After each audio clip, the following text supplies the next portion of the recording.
सस्ती दारू महंगा तेल।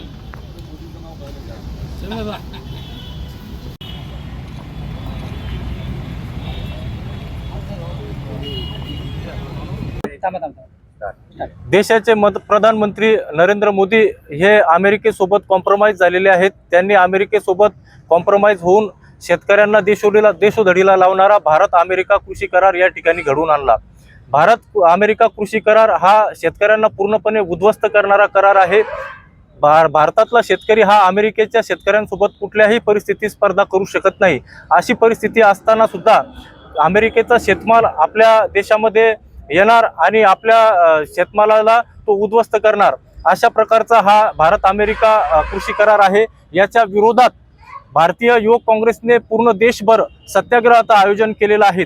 भारताच्या कानाकोपऱ्यात राज्यात भारतीय युवक काँग्रेसच्या वतीनं सत्याग्रह केले जात आहेत। त्याचाच भाग म्हणून महाराष्ट्र प्रदेश युवक काँग्रेसने देखील महाराष्ट्रामध्ये प्रत्येक जिल्ह्यामध्ये सत्याग्रहाचं आयोजन करण्याचं ठरवलं आणि त्याच पार्श्वभूमीवर बुलढाणा जिल्हा युवक काँग्रेसच्या वतीने सुद्धा आम्ही या ठिकाणी सत्याग्रह करतोय, शेतकरी न्याय सत्याग्रह करतोय। विषय अशा प्रकारचा आहे की अमेरिकेचा कृषीमाल हा भारतात आल्यानंतर आमच्या कृषीमालाला दमडीचाही भाव या ठिकाणी मिळणार नाही। आमचा सोयाबीन उत्पादक शेतकरी असेल, मका उत्पादक शेतकरी असेल, कापूस उत्पादक शेतकरी असेल, हा अमेरिकेच्या शेतकऱ्यांसोबत कुठल्याही परिस्थितीत स्पर्धा करू शकणारा नाही आहे।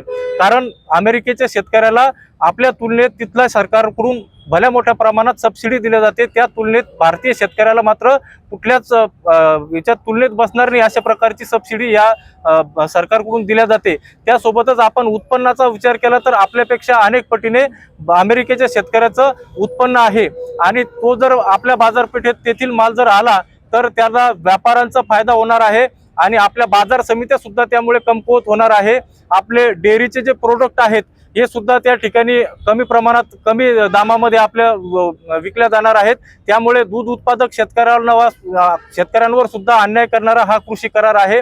यामुळे आधीच आत्महत्या करत असलेला शेतकरी या करारामुळे पूर्णतः उद्ध्वस्त होणार हे मात्र निश्चित। याचा आम्ही तीव्रपणाने निषेध करून शेतकऱ्यांना अन्याय करणारा हा करार सरकारने तात्काळ मागे घ्यावा अशी युवक काँग्रेसच्या वतीने मागणी करत आहोत। युवक काँग्रेस नरेंद्र सरेंडर हे जे राहुलजींनी सांगितलेलं वाक्य आहे ते भारत अमेरिका ट्रेड डील मध्ये पूर्णतः लागू आहे।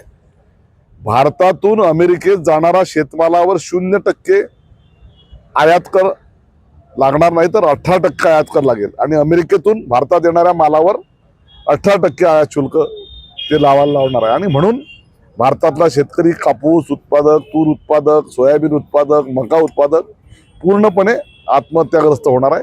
त्याच्यासाठी निषेध करण्याकरता युवक काँग्रेसचं हे देशभर आंदोलन सुरू आहे, त्याला आम्ही आज समर्थन देण्यासाठी उपस्थित आहोत।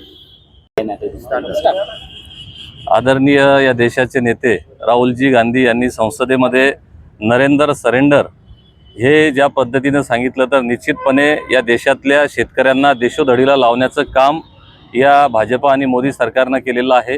ट्रेड डीलच्या माध्यमातून इथला शेतकरी त्याचा जो शेतमाल आहे तो निश्चितपणे या अमेरिकन शेतमालासोबत स्पर्धा करू शकत नाही। त्यांना मोठ्या प्रमाणात सबसिडी मिळते। आपला शेतकरी या पद्धतीची वेगळी शेती भारतामध्ये आहे, चांगल्या पद्धतीचं काम इथं आहे, पण आपल्या शेतकऱ्याचा विचार न करता मोदी सरकार हे एका वेगळ्या दबावामध्ये ट्रम्प सरकारच्या दबावामध्ये काम करतंय आणि त्या दबावामध्ये यांनी ट्रेड डील केलेली आहे आणि त्याचा फटका भारतातल्या शेतकऱ्यांना फार मोठा प्रमाणात बसणार आहे। युवक काँग्रेसच्या वतीनं आज देशभर आंदोलन सुरू आहे। हा करार मोदी भाजप सरकारनं तात्काळ मागे घेतला पाहिजे, याच्यासाठी युवक काँग्रेस जोरदार या ठिकाणी निषेध आणि प्रदर्शनं करते आहे।